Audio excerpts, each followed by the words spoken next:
Hey, welcome back. Today we are looking at, are you experiencing burnout or are you experiencing a trauma response? First, I just want to talk a little bit about what you might be experiencing. So if you are waking up feeling really tired, even though you had a good night's sleep all night, if you're feeling guilty when you get to rest, or if you have to cancel plans, you're snapping at loved ones, and then you feel a lot of shame about that, or you feel really frustrated with yourself. Maybe you're in constant brain fog, or you have a lack of motivation, or you just feel like you have a good life, like you enjoy it, but you also feel numb to it. You just feel like I could take it or leave it, but then you feel incredibly guilty and sad about having that feeling. You feel a lot of guilt or panic if somebody's upset with you, or you overthink small decisions. If you are experiencing some of these things, let's talk about, are you just in burnout, or is there something bigger going on? And that dreaded question that we often always feel,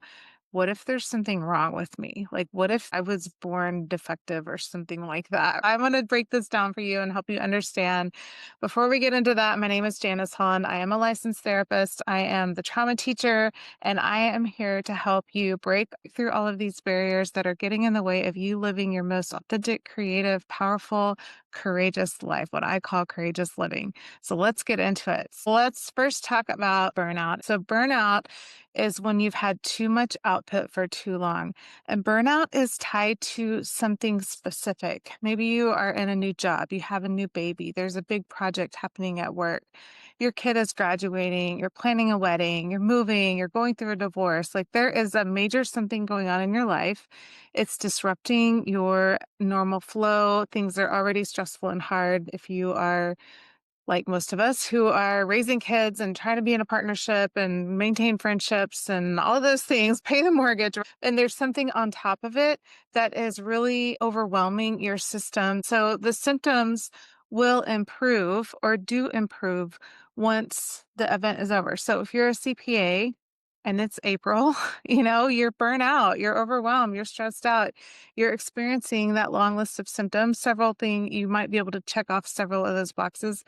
But then, tax season is over. You're able to chill, take a break, maybe take some time off and slowly recover and feel like you're becoming yourself again. You can settle back down. You can rest comfortably. You're at peace. So this is burnout. Burnout is tied to something specific that's going on in your life. You're able to double down on some self-care, focus, take some time off work, whatever, take a vacation and come back and you feel rested and restored and you're able to kind of come back to yourself. This reminds me of when I used to run marathons and like when, at some point in the race, I would run up a hill and you just think you're going to die after you get to the top of the hill, but you just keep going and slowly your body restores to itself, restores back to its normal pace, and then you're able to continue on and finish the race, right? That's a normal level of burnout. Now I want to talk about what happens when there's not anything. I mean, there's major stuff going on in your life, but it's not anything new, anything specific, but you're having all of these symptoms. You feel really numb. You feel really anxious. You feel like you can't rest and relax. You feel guilty all the time about everything. This could be tied to a trauma response. And I want to explain why your self-care practices aren't working. Because when our nervous system is dysregulated, when we have had experiences where we don't feel safe, where we don't feel like we can relax. So maybe you grew up in a home where love and belonging were tied to performance. So making good grades, keeping your room clean, being a good girl, saying yes, ma'am, no, sir, all the time. Your doingness is what you tied to love and belonging. The message that you received is when you do, are safe and you belong here. And these are the two most fundamental feelings that we have to feel as human beings is that we're safe and that we belong.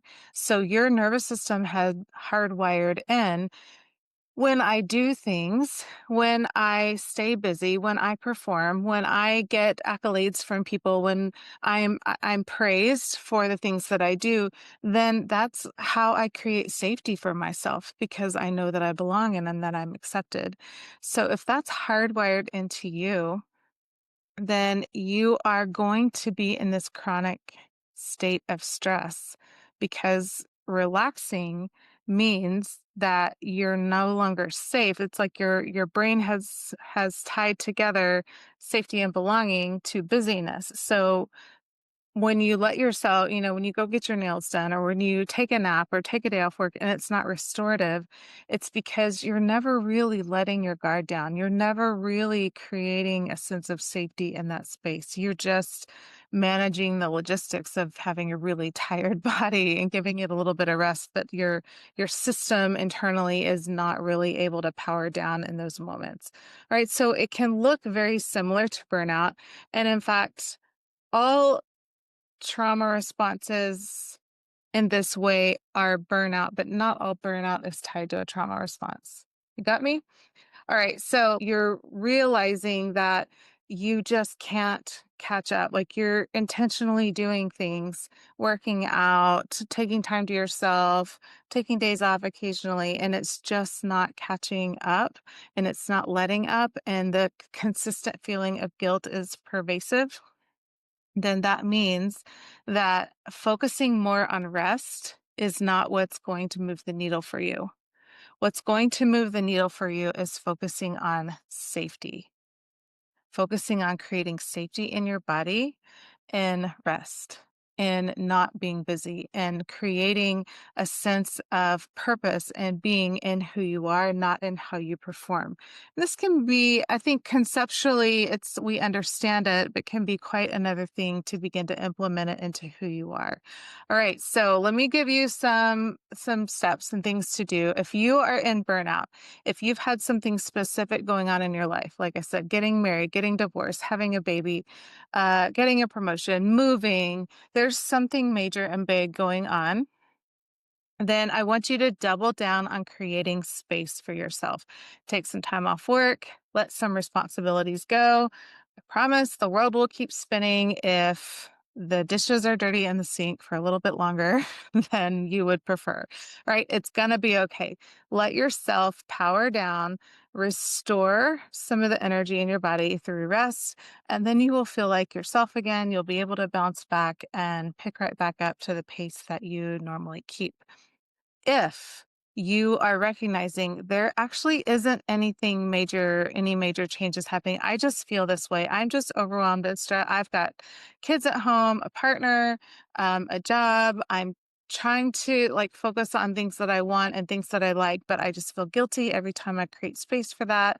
If I rest, I can't sit on the couch. If I sit on the couch for 5 minutes, then I get up and I have to go clean the dishes, or I need to go start the laundry, or I need to go check my emails. You just can't let yourself rest and relax. Then creating space is not what's going to support you right now. That is going to be a part of the plan down the road. But right now, what's going to support you is to create safety, a sense of safety. I am safe in who I am and in my everyday life. What I want you to do is think about how you can create safety in your everyday life. So you do that by take a big deep breath and just say, I'm safe. I'm safe right now. It is safe for me to be still. It is safe for me to be okay. Just you can put one hand on your chest, one hand on your belly. You can close your eyes and say that to yourself.